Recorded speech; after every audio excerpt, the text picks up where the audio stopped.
We are taught to wait for it. The lightning bolt. The single conversation that changes everything. The day you wake up and suddenly have the courage, the clarity, the perfect conditions to begin the life you want. It's a story we love, this idea of the big moment. It promises that transformation is an event, something that happens to us, lifting us effortlessly to a new level. But this promise is a lie. And it's a lie that keeps us perfectly, safely stuck. The real cost of this myth isn't just the time we spend waiting. It's the permission it gives us to postpone.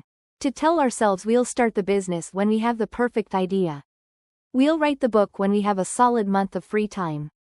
We'll get in shape when we can afford the best gym. We condition our entire future on a set of circumstances that may never align. We live in the shadow of a someday that never comes, while the small, available todays slip by unnoticed. The alternative isn't as glamorous, but it's infinitely more powerful. It's the quiet, steady path of small progress. It's understanding that the masterpiece is built one brushstroke at a time, and that the first stroke is often the clumsiest. The real transformation isn't a sudden explosion, it's a slow, consistent burn. It's the work you do when no one is watching, on the days you don't feel inspired, that actually builds the life you're waiting for a miracle to deliver. Our culture is built on the highlight reel. We see the athlete holding the trophy, not the 20 years of pre-dawn training. We read about the startup's billion-dollar acquisition, not the founder's decade of failed prototypes and maxed-out credit cards. These stories get edited down to their most dramatic moments because that's what captures our attention. We are fed a narrative of destination, while the messy, essential journey is left on the cutting room floor. This has a profound psychological appeal.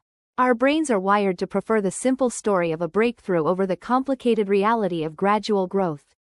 A single, defining moment is easy to picture. It gives us a clear finish line. Gradual progress, on the other hand, is fuzzy. It requires patience and a faith in a process we can't always see. The big moment myth offers a shortcut. It tells us we can bypass the grind and arrive at success fully formed. But this appeal is a trap. The hidden danger is that it makes our sense of worth conditional on a future event. We start to believe, deep down, that we are not enough until we land the promotion. Until we hit a certain number on the scale. Until we get the validation we crave.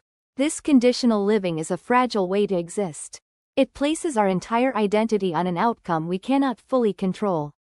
We stop valuing ourselves for the effort we're putting in today, and instead tie our self-esteem to a yaoyuanda outcome that may or may not happen. We become hostages to a future that hasn't arrived. This fixation on the finish line also robs us of the joy found in the race itself. When all that matters is the medal, the daily run becomes a chore, a means to an end. But when you learn to appreciate the feeling of your feet on the pavement, the rhythm of your breath, the simple act of showing up, the run becomes its own reward. The finish line hasn't moved, but its power over you has diminished. You are no longer running for the end, you are running because you are a runner. That shift in identity, built through consistent action, is what the big moment myth prevents us from ever achieving. This waiting for the perfect start often wears a very convincing disguise. It calls itself preparation. It looks like diligent research, thoughtful planning, and responsible due diligence. And sometimes, it is.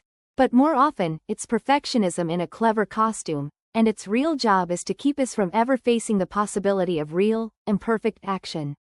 You see this in the endless cycle of consuming information without ever applying it. I'll start my podcast after I finish this audio engineering course. Then, well, maybe I should take this other course on storytelling structure. The quest for perfect knowledge becomes a form of productive procrastination. It feels like forward motion because you're learning, but you're not actually creating anything. You're staying in the safe, theoretical world where your work can't be judged because it doesn't exist yet. It shows up as waiting for ideal circumstances. I'll launch the website when I have a full month to dedicate to it. I'll start writing when the kids are back in school and the house is quiet. We treat our goals like delicate plants that can only grow in a perfectly controlled greenhouse. But life is not a greenhouse. It's a wild, unpredictable garden. The perfect conditions are a myth. The most resilient growth happens precisely because of the imperfect conditions, the wind. The uneven soil, the unexpected weather. Starting under less than ideal circumstances forces you to adapt, to problem solve, to build resilience from day one. So how can you tell the difference between genuine preparation and perfectionist procrastination? Preparation has a clear endpoint. It's the research you do to avoid a known, specific pitfall. It's gathering the essential tools you need to begin. Perfectionism, however, is open-ended. It's the feeling that you're never quite ready. There's always one more book to read, one more skill to master, one more variable to control before you can possibly begin. Preparation equips you for the journey. Perfectionism prevents you from ever leaving the driveway. At its core, perfectionism isn't about high standards. It's about fear. Fear of being judged. Fear of failing and confirming our deepest insecurities. Fear of the messy, vulnerable, and unglamorous work of being a beginner. By insisting that everything must be perfect before we start, we protect ourselves from that fear.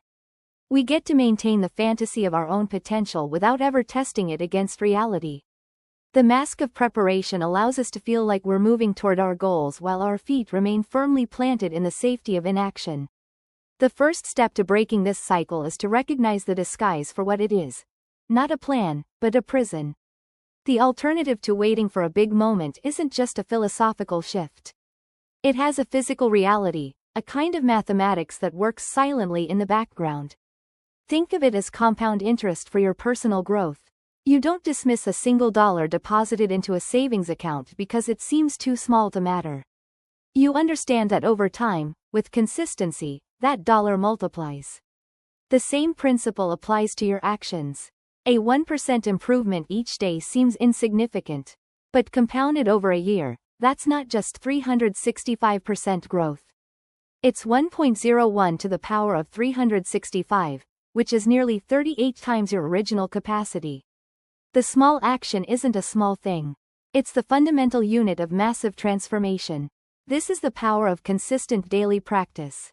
It's not about heroic, all-day efforts that leave you burned out. It's about the quiet commitment to showing up, even for 15 minutes. Writing one page a day gives you a 365-page manuscript in a year. Practicing a language for 20 minutes a day builds fluency that a frantic weekend cram session never could.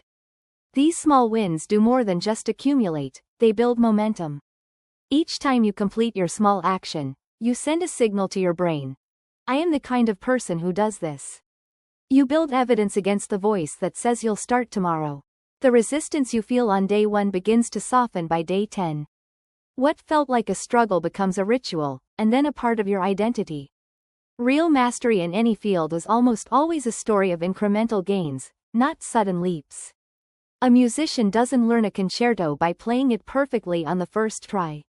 They break it down into measures, then phrases, mastering each small, difficult passage through repetition.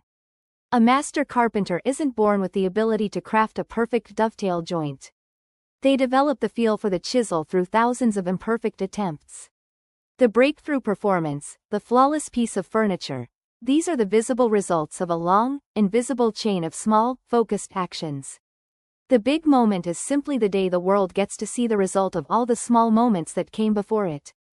This process works because it respects our human nature.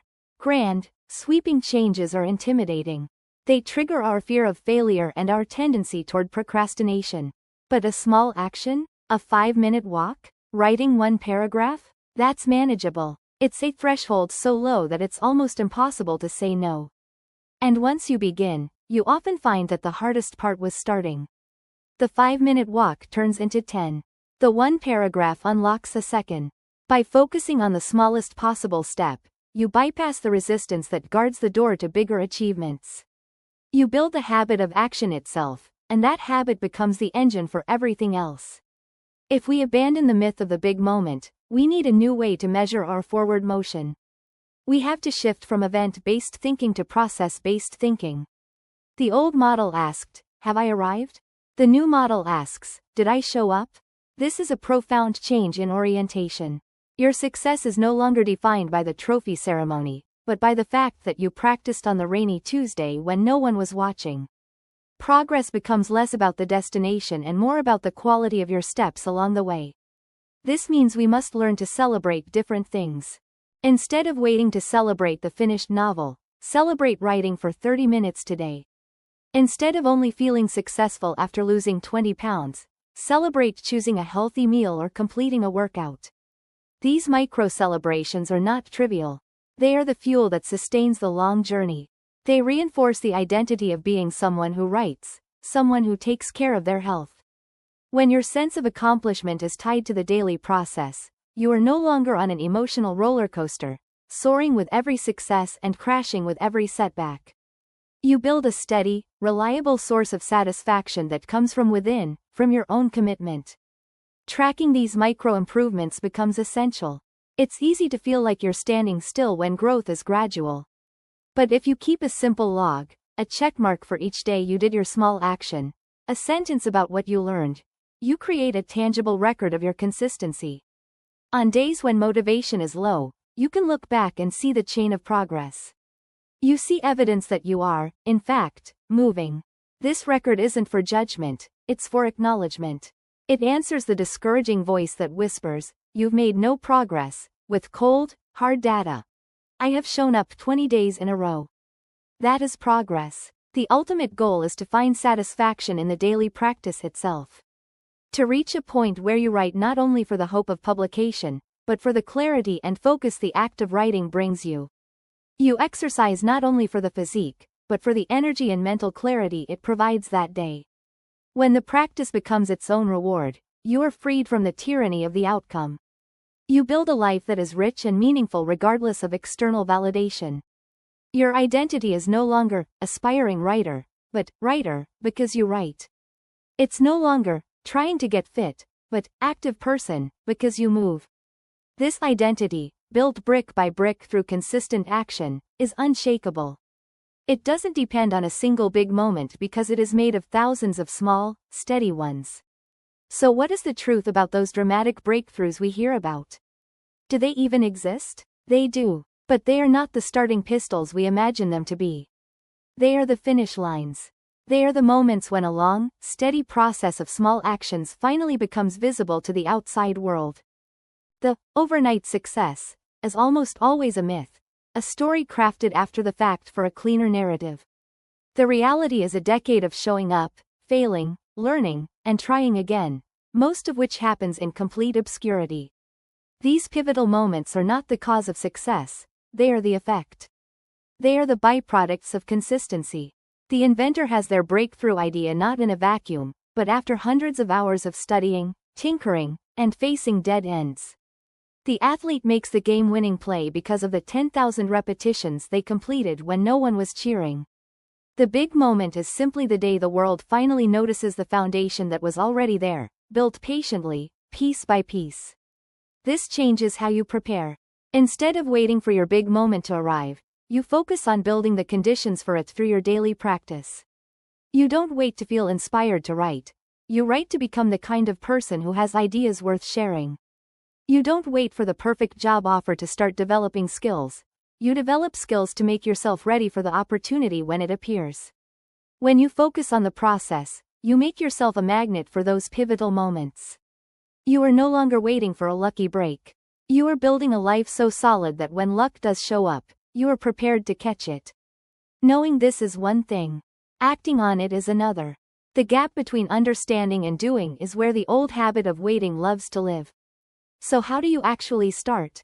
You make the first step so small that it feels almost silly to refuse. This is the power of the 5-minute rule. If you feel resistance toward a task, you simply commit to doing it for 5 minutes. That's it. Anyone can do almost anything for 5 minutes. The goal isn't to finish the task, it's just to start it. To prove to yourself that the barrier is mental, not physical. You'll often find that once you begin, the momentum carries you forward. But even if you stop after 5 minutes, you've won. You've kept the chain of consistency alive.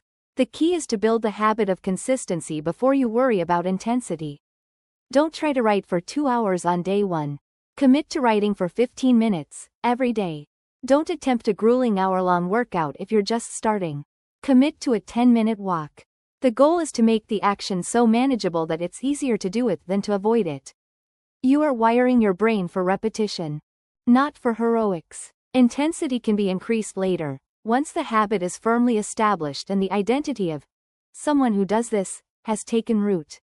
Create simple feedback loops that let you see your progress. A calendar where you put an X for each day you complete your small action. A notebook where you jot down one sentence about what you did. These small wins become their own reward.